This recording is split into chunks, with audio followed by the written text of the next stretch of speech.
So this episode's gonna be about productivity and various other things.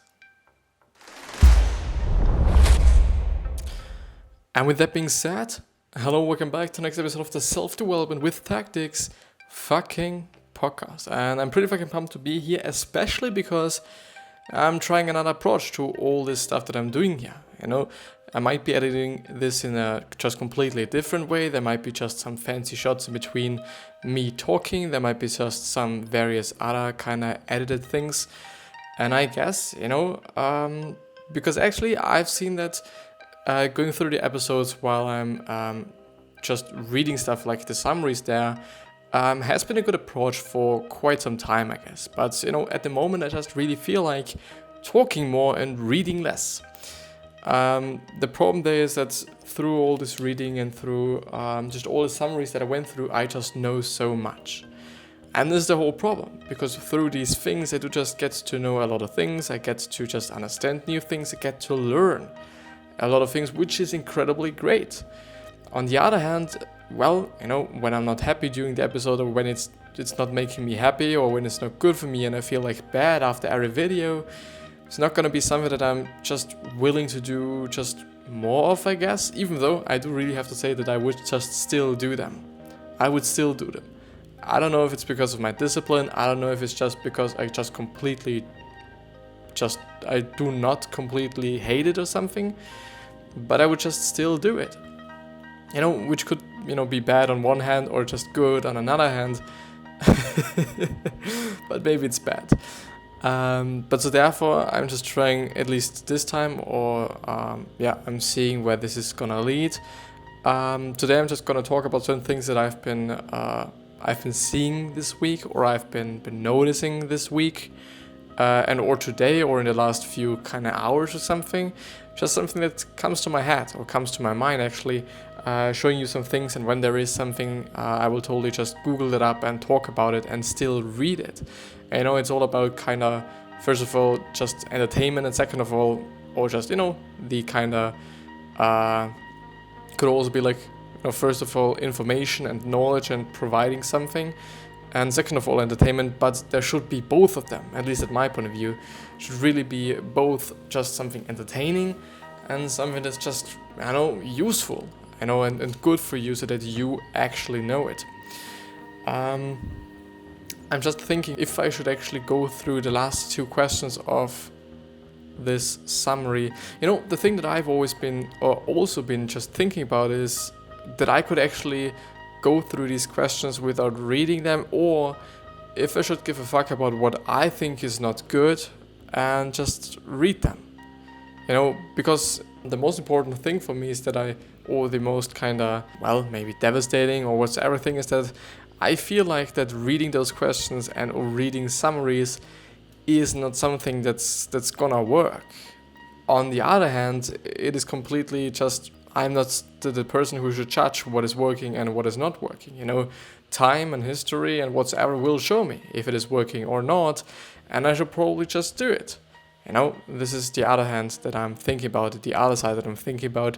I should not stress myself out in terms of actually maybe just going through every summary as quick as possible, or going through as much stuff as possible, which is, also another kind of factor that just leads to stressful episodes and stress during the episodes, what I do not want to have. I want to be chilled, and I also notice, it's just the thing that I notice, just in the really beginning of every episode, or of certain episodes, that I'm not feeling like kind of doing what I'm doing there. Sometimes, I'm still just liking it, I'm still just pumped. Some episodes gonna be just really better than others. It's completely okay, and I understand this, and I think this is understandable for everyone here. So yeah, something that I've seen in the last few days and or weeks maybe even, is my productivity. And today I've actually kind of started to maybe kind of monitor everything and to just somehow record everything to see how long I take for certain things. And it would therefore be nice if I could show you these things, but I just have to see. So, like this. maybe like this, because the thing is, I have seen, where should I be? I should be up there. I've seen, or I've just, thought like, okay, what should I do? How should I actually kind of, solve this kind of problem for me, or what should I do? Something that I immediately kind of found, or something that I immediately Googled, was just some ways how I could track the time that that I need for certain things. Like, for example, what you can see there is making the posts, and this is now in German, but another thing is in English. I don't know why. Maybe it could make me smaller, I guess. And you can see there actually doing the posts, which is this one. Yeah, that's a little better. So actually just doing the posts and whatsoever is just taking me 1.5 hours. This might be just because of today, this might be because I've just had a just bad or whatever day. By the way, there is no bad day. There's only just days you can learn a lot from.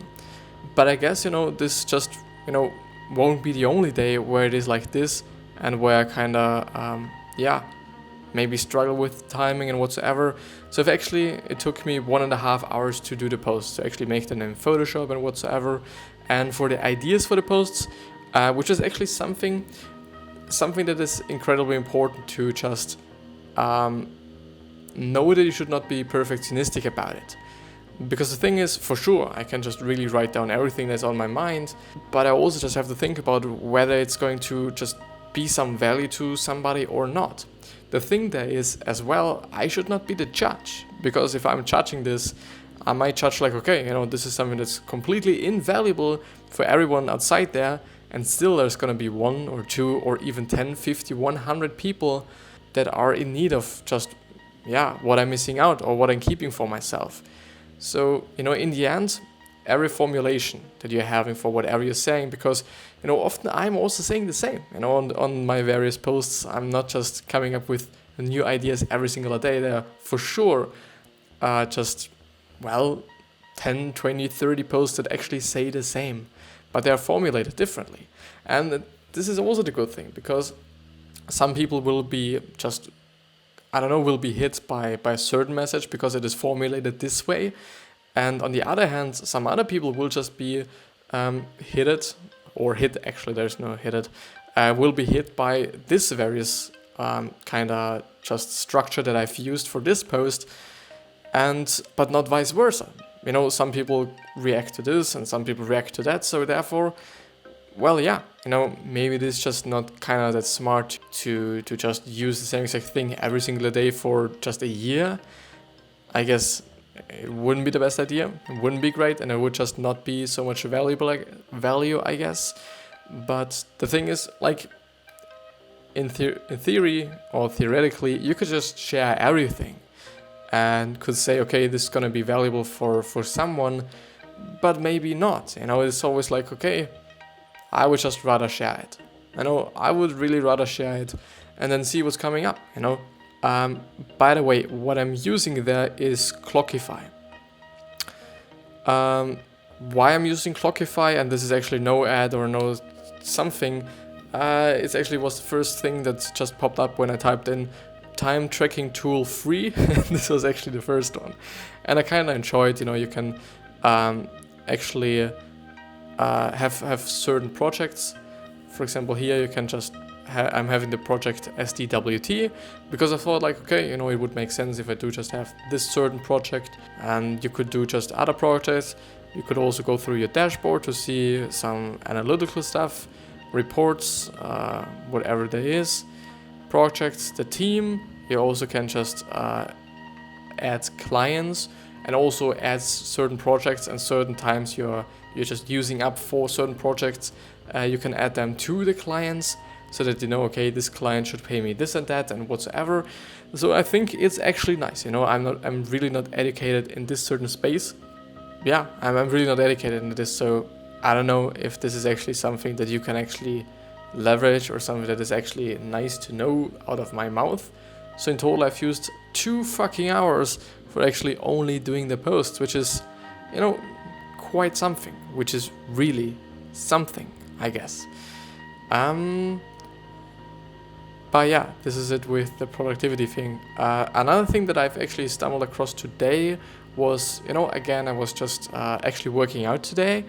And therefore, I always rather choose to listen to some podcast or listen to some interviews of very, maybe not famous, but very just interesting people, because I actually don't know. I kind of feel like, okay, this is just a better way to use the time while I'm working out instead of actually listening to music, because listening music is good, and I know people who just need music, and I really do not want to say that, okay, music is so bad, you should not listen to music, never ever whatsoever, because that's complete bullshit. You should definitely listen to music if it's really something that you need, if it's something. And this is also something I do not quite understand when people say, like in school, okay, you're not allowed to listen to music while you're drawing or something, and people really get inspired by music. People really get just creative through music. Some people just need music. Some people just need fresh air. Some people, well, a lot of people need fresh air. But just some people need the music. Some people need something to eat while they are working. It's like always different. Like, we are all individuals. Like, everyone has his own approach. Everyone has her own approach actually as well. So it's not like a binary thing. It's not like, okay, yeah, listen to music or not. Some listen to metal, some listen to this, some listen to that. Yeah. And I don't know. Like, I think maybe a lot more people should actually focus on that and should keep that in mind. So, because it is important at my point of view. Yeah, but because I was just listening, or was willing to listen to some interviews or listen to some podcasts actually, I kind of looked up a Seth Godin interview, because I really, really admire Seth Godin. Not only for his books like this one, This is Marketing by Seth Godin. I've actually finally finished it.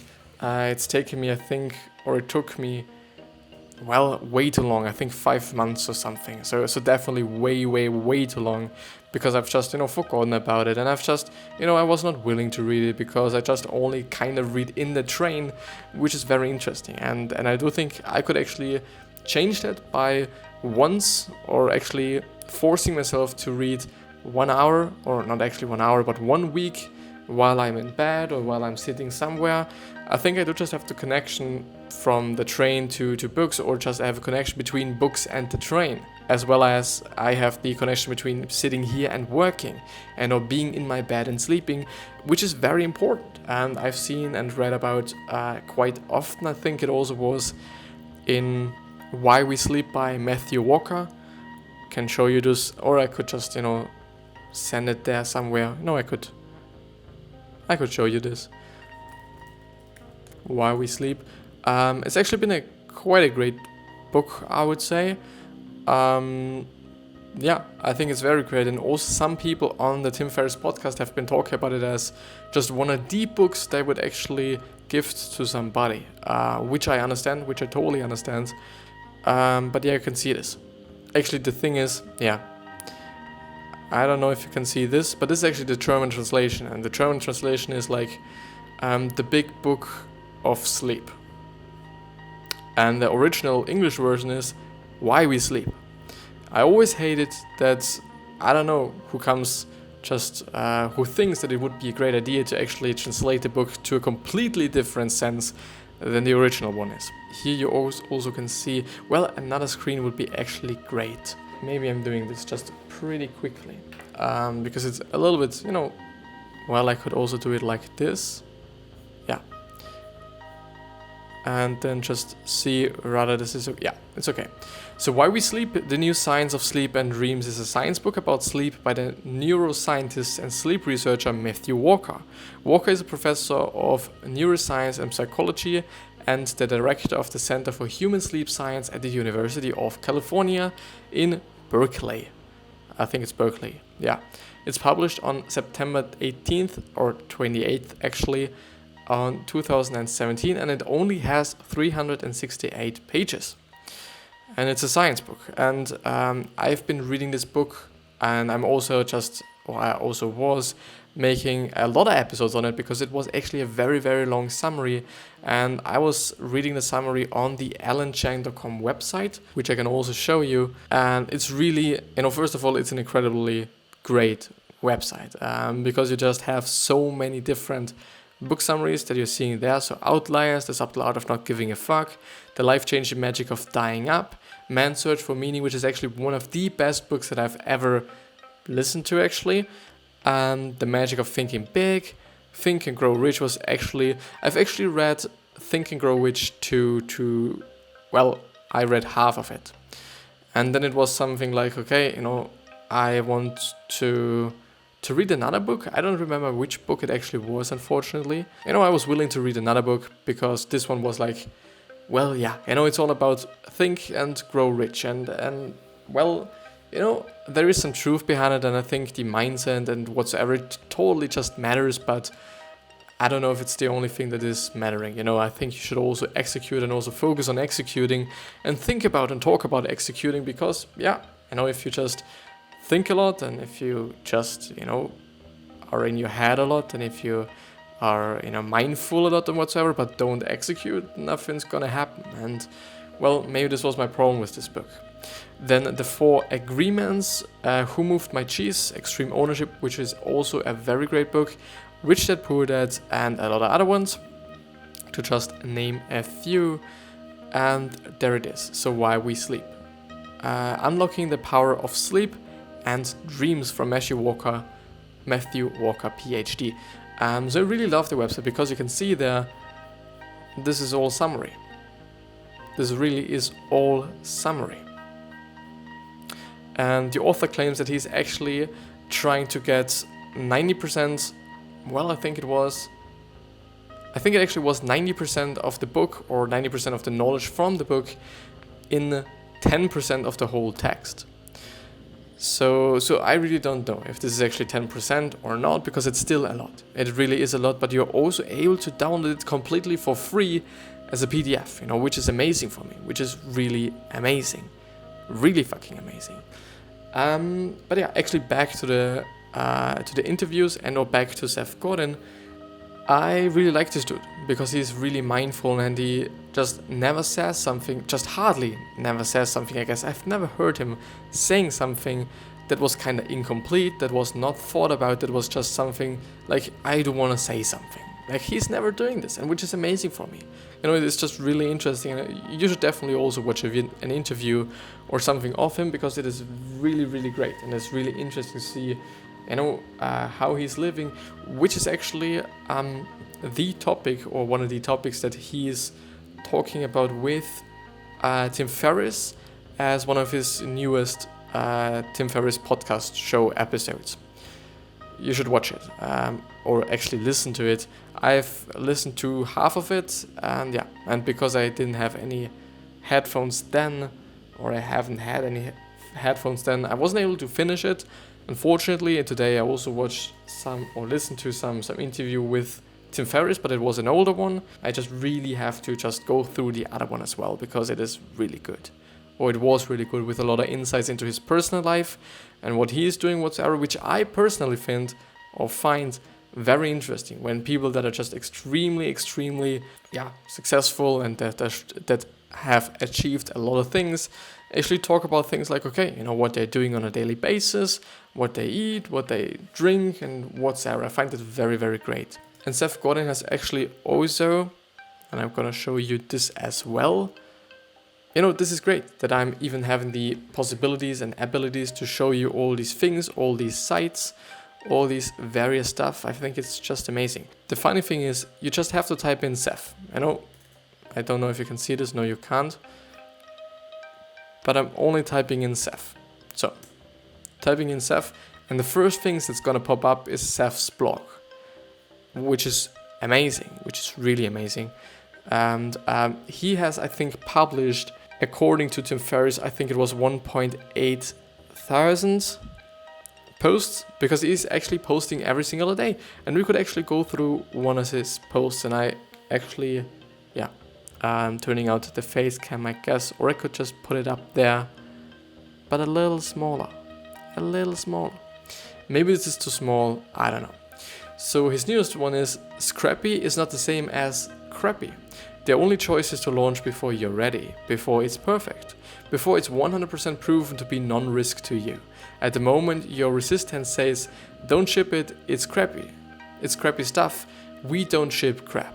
And it's true that you shouldn't ship work that's hurried, sloppy and ungenerous. But what's actually an offer is something crappy, or something scrappy. Scrappy means that while it's unpolished, it's better than good enough. Scrappy doesn't care about cosmetics as much as it cares about impact. Scrappy is flexible, resilient and ready to learn. Ship scrappy. And I personally think it is really the truth. Well, it also plays in my thoughts that I've just had before and I've just been talking about before, of not being so perfectionistic and not being so, I don't want to publish this because I think it's not good enough. Because it is, most of the time it really is good enough to be published, even though it might be, as he also says, it might not be a polished and finished product or something, but it's better than nothing and it's still going to help someone. Maybe, who knows? And if you're judging this, well, this is also based or only based on what you think, what your values are, what's important for you, what your goals are and whatsoever. It's only about you if you're judging it. And well, just distributing it and seeing what happens, it costs nothing. Most of the time, especially if it's just some blog post or something else, it doesn't cost anything. Like, it's completely for free. So therefore, why won't you publish this? Why won't you do this? It doesn't make any sense. But actually, let's Seth was actually the god of chaos. The Egyptian. Or Egyptian. Interesting. Him. This guy with the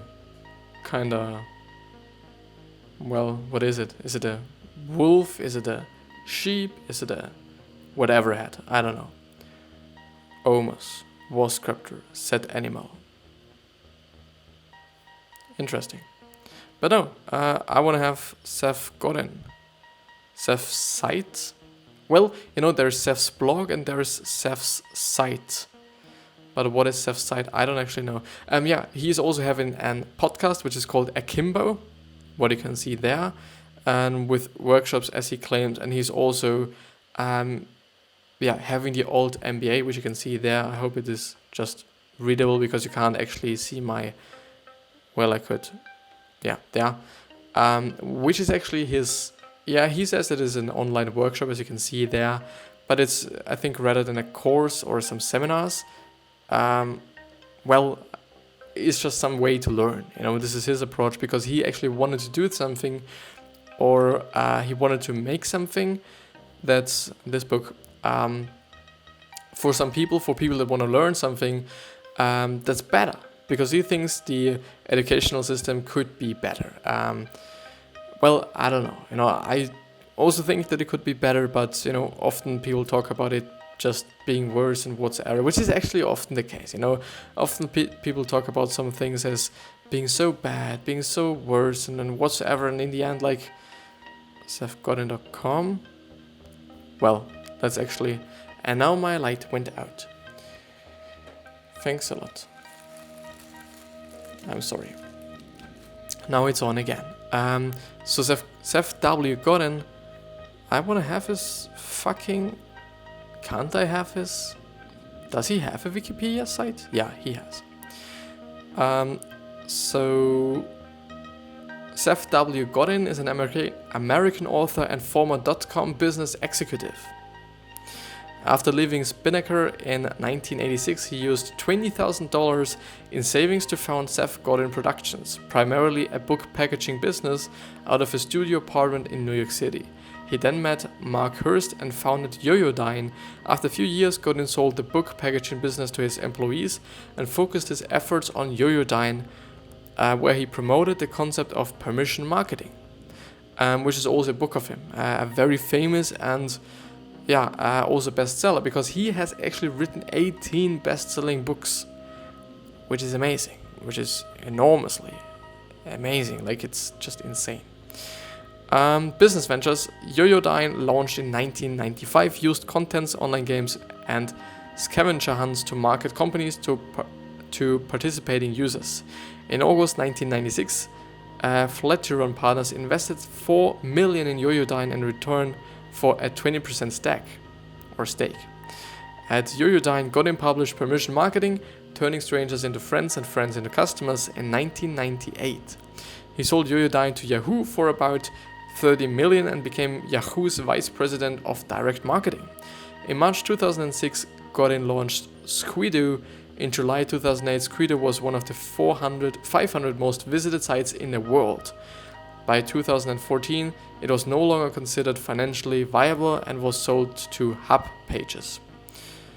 And since 2008, he's having his Akimbo podcast, which is actually not quite a normal podcast, which is not quite the regular podcast you might be used to, you might just know, where just, somebody is kind of, interviewing somebody, which is actually the case for me as well.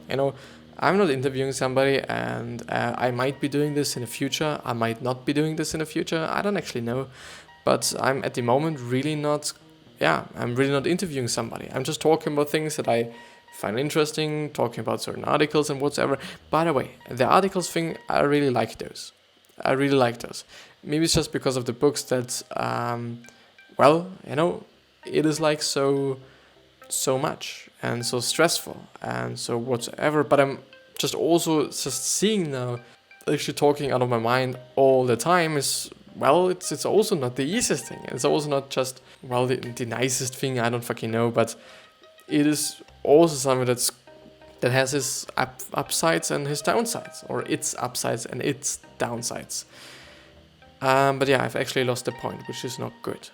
His Akimbo podcast is actually also only about him just sitting there or just talking about certain things, having some Q&A stuff and whatever, which is great, because a lot of people know him, and it's giving a lot of people just, really a lot of value, because they get the answer for their questions from him directly, which is nice, which is just really fucking nice. It's actually a great podcast with him and Tim Ferriss. You should totally just listen to it while you're on the go, while you're doing something on Apple Podcasts or Spotify. It should be quite everywhere, I assume, because Tim Ferriss' podcast is actually the financial kind of pillar that he's having, which is amazing, because if I think about it as, in terms of my podcast, it's giving me no money at the time. And it's just amazing that he's living off of his podcast, but I think he's just living off of it in a very good way. It is his financial drive, as he said once, and it's amazing. It's very interesting. So maybe I find some data on how much he's making with the podcast. Would be very interesting to see what is actually possible, not about it, it's so bad that he's making so much money with his podcast and whatever. Well, if there is demand and if there is just the supply, okay, but there has to be the demand. Well, I think it's also the case for people that are complaining about YouTube stars and YouTubers who of course put a lot of effort into their videos if they do not have anybody that actually edit them for them and whatsoever, but it's still a lot to work and it's still a lot of time you just have to put into it so that you can actually do something with it, or that it's just growing to something. And still a lot of people complain about it being just so unfair that they're making so much money by just sitting there playing video games and making some stupid videos. But yeah, the supply is there, the demand is there, and they just, give the supply or provide supply. So, you can't say nothing about it. Maybe YouTube and the podcast thing is not going to be just something in, 50 years. And what should they do? What should they then do now? Even though Gary Vee, for example, always talks about audio, also about podcasts, and I assume, or he also assumes that audio is going to be one of the most important things people are having, because it is very time efficient. I can listen to my podcast and various other podcasts everywhere, which is amazing, which is really amazing. But yeah, pretty nice experiment that I've done today. Pretty interesting to see what it's like to just go through things Maybe I've edited it in a just unusual way as well. So I don't know. I'll see. And I just remember. No, I don't remember anything. I thought like that I've just deleted a file that I needed, but it's not the case, or should not be the case. But yeah, this is actually the end of the video. I really hope you're doing well, and yeah, I wish you the best health, happiness, and success. And I also hope that you're going to remind yourself on how you're going to be remembered. So basically, your legacy, because, well, yeah, you control how you're going to be remembered, either as a good person or as a bad person, something in between. Even though you cannot serve everyone. Like, not everyone's gonna like you, not everyone's gonna love you. That's what it is. But with that being said, thank you very much for listening and or watching, and I see you the next time.